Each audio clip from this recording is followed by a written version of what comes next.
In this lesson, we are going to be creating a table of values. So we'll be able to create a table of values from a situation and then graph and determine the equation.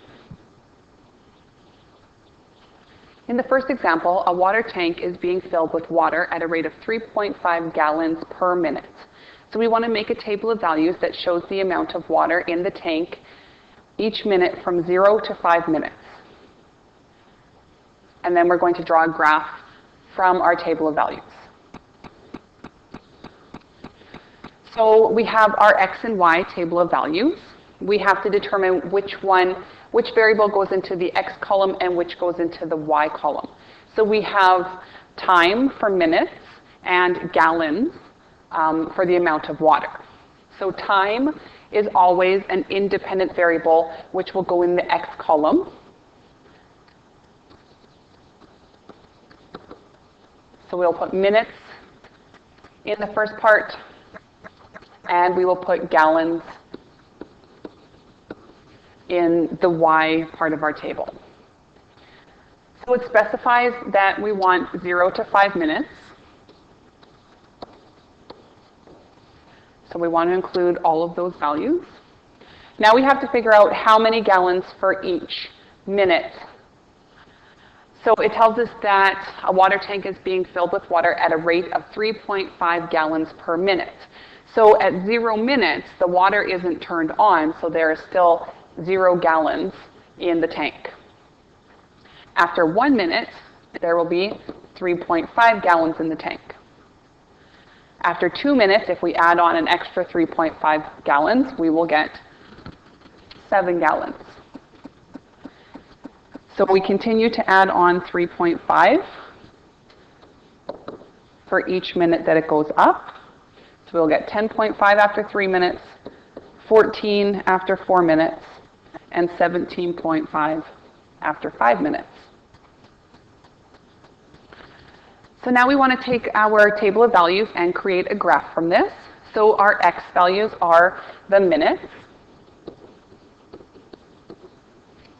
and the Y value is gallons. So we want to put a scale on our graph. Again, we want to make sure that as much of the graph is used as possible. So we're going to start the graph at 0. I'm going to go every fourth square.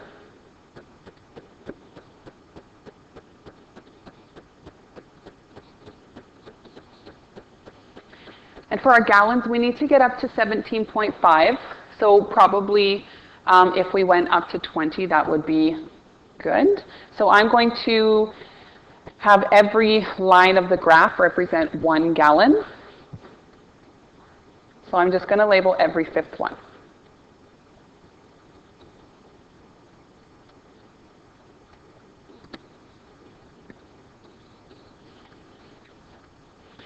Now that we have our X and Y axis labeled and we have our scales on the graph, now we need to plot each of the points. So at 0 minutes, there's 0 gallons. At 1 minute, there's 3.5. 2 minutes is 7.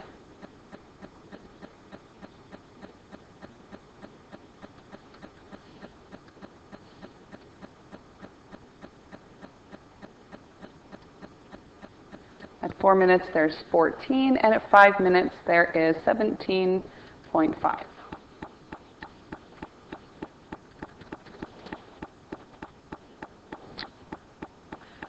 So in this graph here, because we're talking about how much water is in the tank each minute, we can decide that this is a continuous, or that the data is continuous, because the water continues filling all the time. We don't just dump 3.5 gallons in at 1 minute and another 3.5 gallons in at 2 minutes. It's being filled up continuously.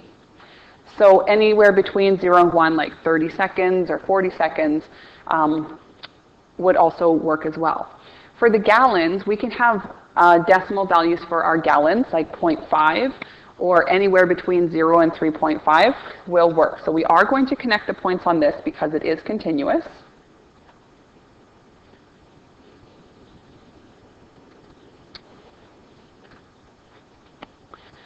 The next question says, is this relation linear? So does it form a straight line? So from the graph that we've drawn, it looks like it does.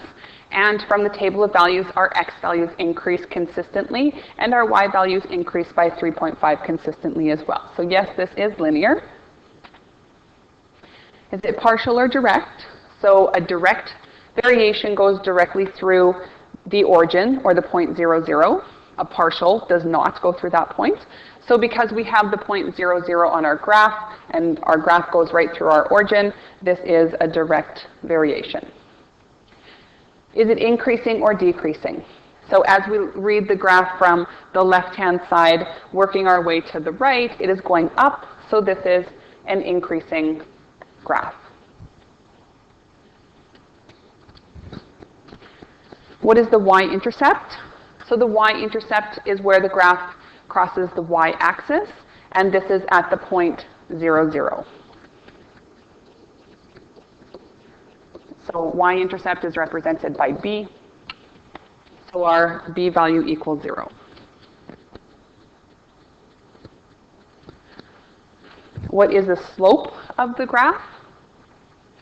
So to calculate the slope, we want to use our slope formula, so y2 minus y1 over x2 minus x1. And we can use any 2 points that are given to us in our table. So I'm going to use the point 0, 0 because it's easy to work with, and the point 1, 3.5. So I'm going to label this as x1, y1, x2, y2. And then figuring out the slope. Slope is represented with m. And we'll start with the y2 of 3.5. We'll subtract the y1 of 0. And then the denominator, our x2 is 1, and we'll subtract x1, which is 0. When we calculate this, we'll have 3.5 divided by 1, which is just 3.5. So the slope tells us that 3.5 gallons of water are being put into the tank each minute. Now we want to determine the equation of the relation. So remember our formula, or the equation, is y equals mx plus b. The m is the slope and the b is the y-intercept. So we'll substitute in those two numbers. We've already calculated them. M is the slope, which we found out to be 3.5. This gets multiplied by x, and then we add on the y-intercept, which is b, that we found up here. That turns out to be 0. We do not need to put a plus 0 at the end of the equation. The last question says, how much water is in the tank after 20 minutes? Okay, so if we look at our table of values, minutes was in the x column, and how much water, the gallons, was in the y column. So using our formula of y equals 3.5x, I'm going to take the 20 minutes and substitute it into the x variable. So we will have y equals 3.5 times 20. So our y equals 70 gallons.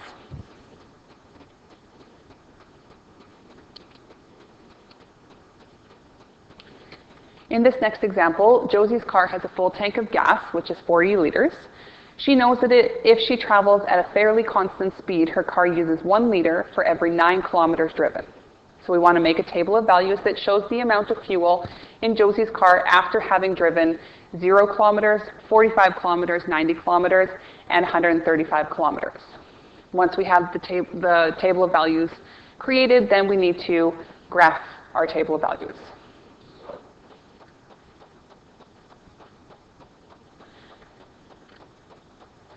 So for this one, again, we need to decide what our x variable is and what our y variable is.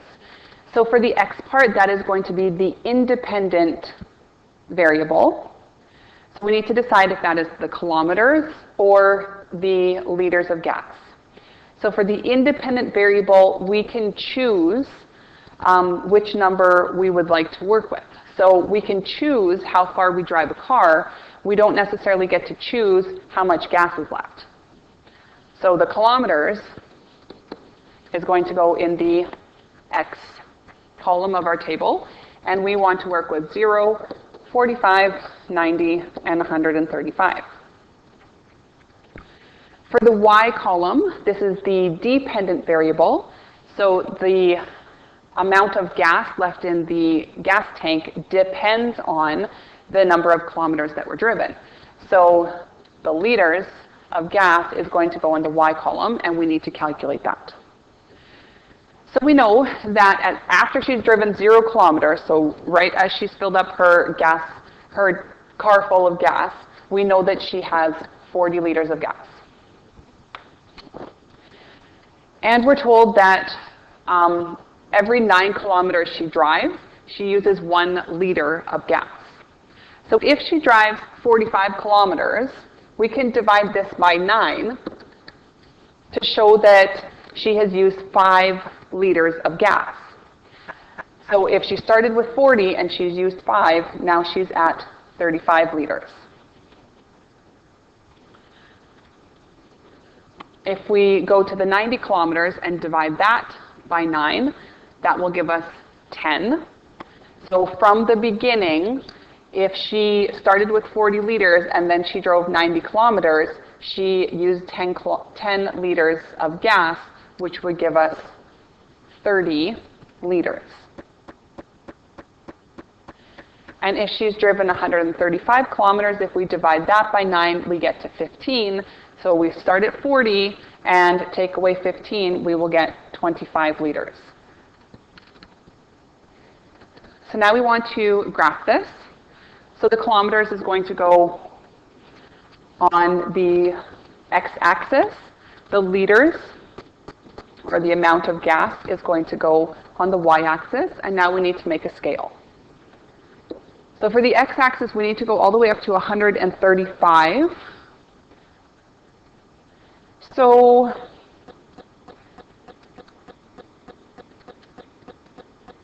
if we took each line of the graph and went up by 10, that will use lots of the graph, not all of it, but it will use quite a bit of it. So let's go up by 10. So 10, 20, 30, 40. I'm just going to label the 50s.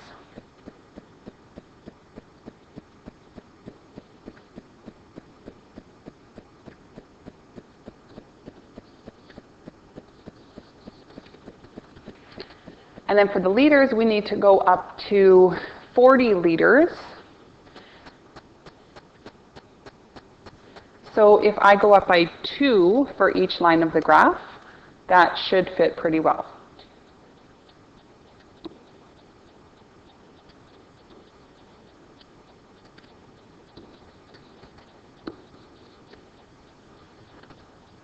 Now I want to plot each of the points. So after she's driven 40 or 0 kilometers, she's at 40 liters, so that's a full tank of gas. After 45 kilometers, she's at 35 liters. So we'll just have to approximate a little bit. After 90 kilometers, she has 30 liters of gas. And after 135 kilometers, she's got 25 liters of gas.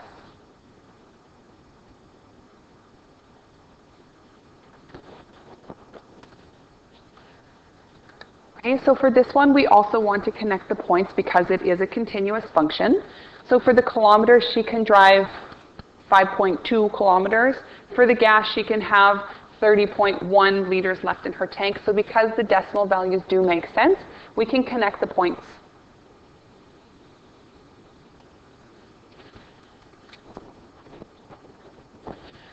Next question says, is the relation linear? So as we connected the points, it drew a straight line. And if we look at our table of values, the kilometers are consistently going up by 45, and the liters are consistently going down by 5. So yes, this is linear. Is it partial or direct? So a direct variation tells us that it goes through the point 0, 0, right through the origin.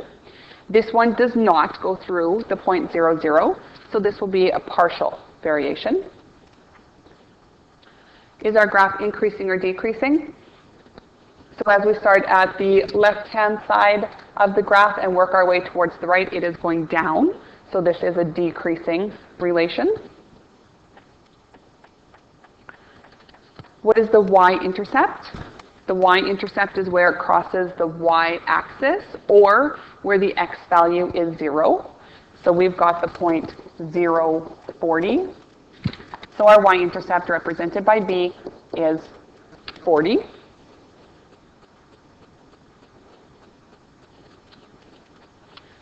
What is the slope? So we can calculate our slope. If we choose 2 points of our table, I'm going to choose 0, 40 and 45, 35. Again, you can choose any 2 points that you like. I just chose the first 2. So I'm going to label these x1, y1, x2, y2.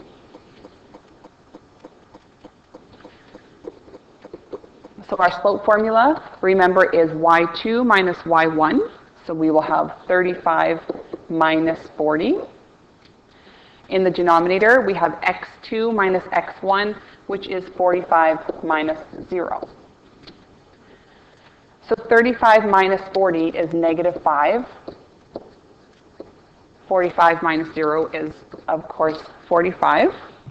Now, if we take our negative 5 and divide it by 45, we will end up with negative 0.111111. So I'm just going to put 2 decimal places. So negative 0.11. And this would be the liters per kilometer. So every kilometer she drives, the gas in her tank decreases by 0.11 liters. Next part, we want to determine the equation of the relation. So this is our y equals mx plus b. That's the equation we're working with. So we need to see the y variable. M is the slope, which we just calculated as negative 0.11. The x needs to go into the equation, and our b value is the y-intercept. So that's a positive 40 that we calculated already. Last question says, how much fuel is in the tank after driving 100 kilometers? So we're going to use our equation that we just created.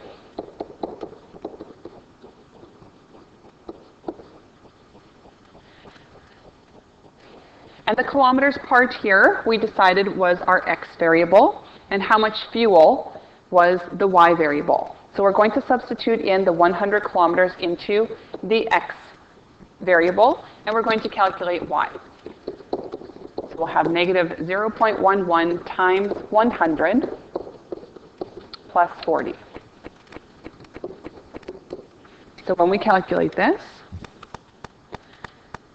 negative 0.11 times 100 is negative 11 plus 40. And when we add these two together, negative 11 plus 40 is 29. And because we're talking about how much fuel, it's 29 liters.